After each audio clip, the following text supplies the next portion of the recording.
ये कहानी है भारत के प्रधानमंत्री चौधरी चरण सिंह की।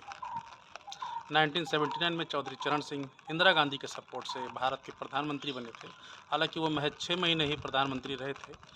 तो उस समय की ये कहानी है। जब प्रधानमंत्री चौधरी चरण सिंह बने उस समय उनके पास किसानों की बहुत सारी शिकायतें आती थी। चूँकि वो किसानों से घुले मिले नेता थे, किसान उनको अपना समझते थे और वो ज़मीन से जुड़े नेता भी थे। तो जो शिकायतें उनको मिलती थी, उन्होंने उन शिकायतों को खुद हैंडल करने का काम किया और उन्होंने सोचा कि इस पर हम खुद ही एक्शन लेंगे और किसी अधिकारी को उन्होंने इस शिकायत के बारे में कुछ नहीं बताया। एक समय की बात है, शाम के 6 बजे थे और प्रधानमंत्री अपने काफ़िले के साथ इटावा ज़िले में ही थे और उसराहार थाने के पास से वो गुज़र रहे थे और उनके पास उसराहार थाने से काफ़ी शिकायतें आई हुई थी। तो उन्होंने अपने काफ़िले को थाने से थोड़ी दूर पर रुकने के लिए कहा और सारे प्रोटोकॉल तोड़ते हुए वो अकेले ही थाने में गए। और थाने में जाने से पहले उन्होंने अपने जो पैर में जो चप्पल थे उसको निकाल दिया, कपड़े को थोड़ा सा गंदा किया, धूल मिट्टी लगाया, जिससे देखने में वो एक किसान, गरीब मजदूर लगे। तो ऐसा भेष बना करके वो उस थाने में पहुंच जाते हैं। थाने में शाम का वक्त था। जो मुख्य थाना अध्यक्ष था वो था नहीं वहाँ पे। अन्य कर्मचारी थे जो बाहर ही कुर्सी टेबल लगा के बैठे हुए थे और वहाँ पर जा कर के उन्होंने जो वहाँ पे अधिकारी था उससे कहा, चौधरी चरण सिंह ने, जो एक किसान के रूप में थे, कि मुझे एक एफआईआर लिखवानी है। मैं यहाँ पर इटावा में बैल ख़रीदने के लिए कुछ पैसे लेकर आया था और मेरी जेब कट गई है और पैसे चोरी हो गए हैं। ये सुनते ही पुलिस वाले भड़क गए और डांटते हुए बोले कि तुम क्या समझते हो बुड्ढे, इतनी आसानी से एफआईआर लिख जाती है? कहाँ जेब कट गई, कहीं तुमने ऐसा तो नहीं अपनी जेब खुद ही काट दी हो?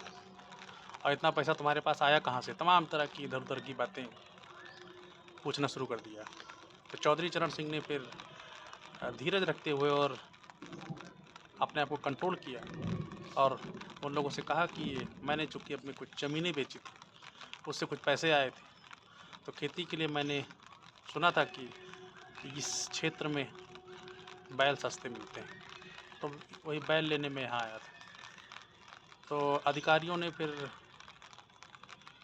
उनकी बातों पर ध्यान नहीं दिया और फटकारते हुए कहा कि तुम झूठ बोल रहे हो, इस तरीके से एफआईआर नहीं लिखी जाती है और तुम्हारी बात का भरोसा कैसे किया जाए? तुम कहाँ से आए हो, क्या करते हो, तुम्हारा नाम क्या है? सारी चीज़ें, मतलब मामले को टालने का पूरा प्रयास करते हुए। तो चौधरी साहब ने पूरी बात उनको बताई और पूरी बात बताने के बाद भी उन्होंने एफआईआर लिखने से मना कर दिया और डांटते हुए चौधरी साहब को कहा, ऐसे भाग जाओ। तभी मुख्य जो थाना अध्यक्ष थे वहाँ के, वो वहाँ पर आए और उनसे भी यही चीज़ चौधरी साहब ने कही। हालांकि उन थाना के लोगों को ये पता नहीं था कि वो जिससे बदतमीजी से बात कर रहे हैं वो भारत का प्रधानमंत्री है। तो मुख्य थानाध्यक्ष ने भी वही डांट डपट कर कहा कि आप बाबा यहाँ चले जाओ, आप झूठ बोल रहे हो, आपका कोई एफआईआर वगैरह कुछ नहीं लिखा जाएगा, कोई रपट नहीं लिखी जाएगी। चौधरी साहब निराश हो गए और उनको लगा कि अब यहाँ पर रिपोर्ट नहीं लिखी जाएगी। तो वो जाने के लिए मुड़े ही थे, तभी एक सिपाही जो काफ़ी देर से उनको देख रहा था, उसको पता था कि रिपोर्ट तो लिखी नहीं जाएगी, क्योंकि बिना खर्चा पानी की रिपोर्ट उस समय में लिखी नहीं जाती थी, उस थाने में घूस देना पड़ता था।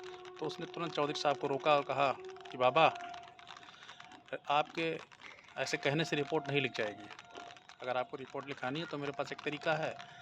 तो चौधरी साहब ने कहा, भाई तरीका है, बताइए क्या करना होगा? उन्होंने कहा, बाबा कुछ पैसे खर्च करने होंगे, अगर आप कुछ पैसे खर्च करें तो आपकी रिपोर्ट भी लिख जाएगी और आपके जो खोए हुए पैसे हैं उनको भी खोजने का प्रयास किया जाएगा। चौधरी साहब को यही सारी शिकायतें बहुत दिनों से मिल रही थी और यही आज उनके सामने आ गया था। उन्होंने कहा, पहले तो उन्होंने आनाकानी की और यही कहा, भाई मैं लुटा लुटाया आदमी हूँ, मेरे पास कुछ है नहीं, मैं कहाँ से दे सकूँगा। तो उन्होंने कहा बाबा देखो 10,000 रुपये की बात है, अगर रिपोर्ट लिखानी है तो कुछ खर्चा पानी तो करना ही पड़ेगा। तो चौधरी साहब और सिपाही के बीच में जब लंबी बात चली तो अंत में बात 35 रुपये पे आके तय हुई। उस ज़माने में 35 रुपये की अच्छी खासी कीमत हुआ करती थी, अच्छी वैल्यू हुआ करती थी। तो सिपाही गया थानाध्यक्ष के पास और बताया सर 35 रुपये में डील डन हो गई है, FIR लिख लिया जाए इनका। तो थानाध्यक्ष ने कहा ठीक है, कोई बात नहीं, लिख लो FIR, पैसे ले लो। सिपाही ने बाबा को बुलाया, बाबा आओ, बताओ क्या क्या हुआ था, कैसे कैसे हुआ था, पूरी जानकारी दो। अब चौधरी साहब ने पूरी जानकारी दी और उसने पूरी FIR लिखी।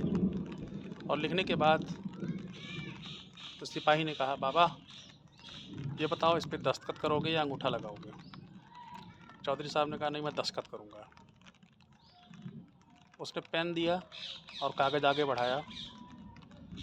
चौधरी साहब ने कागज़ पर दस्तखत किए और दस्तखत करने के बाद उसी टेबल पर पड़े हुए स्टाम्प को उठाया, जिसको अंगूठा लगाने के लिए जिसका इस्तेमाल किया जाता है। जैसे ही स्टाम्प को उठाया सिपाही चौंक गया कि बाबा दस्तखत कर रहे हैं फिर स्टाम्प क्यों उठा रहे हैं, तो ये क्या माजरा है।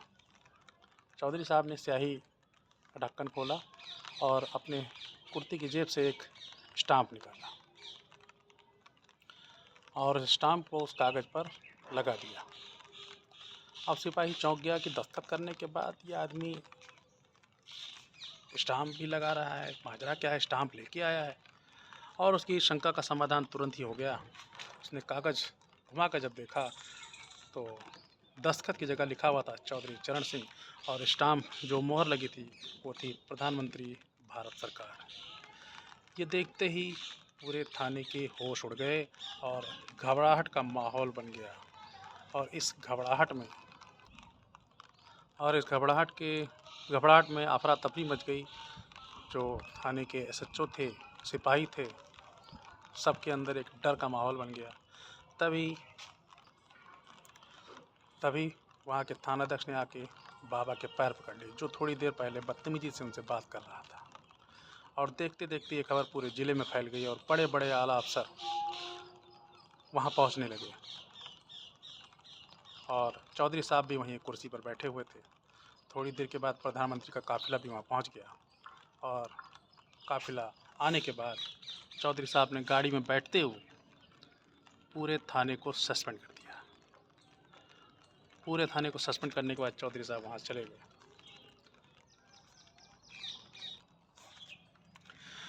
तो ये थे भारत के प्रधानमंत्री चौधरी चरण सिंह, ज़मीन से जुड़े नेता, किसानों के नेता, गरीबों के नेता उनको कह सकते हैं। महज 6 महीने वो प्रधानमंत्री रहे और उन्हीं के जो बेटे हैं और बेटे के बाद अभी जो उनके पौत्र हैं उनकी पार्टी है RLD। तो ऐसे नेता, ऐसे प्रधानमंत्री बहुत कम ही होते हैं। जैसे पुराने ज़माने में राजा महाराजा हुआ करते थे, गरीब लोगों के लिए, जनता के हितों के लिए वो भेष बदल कर समाज में निकलते थे और लोगों का हालचाल जानते थे। इससे उनको लोगों की असलियत, समाज में क्या चल रहा है क्या नहीं, ये चीज़ें उनको पता चलती थी। तो इस प्रकार के नेता थे चौधरी चरण सिंह। तो ये कहानी थी। धन्यवाद।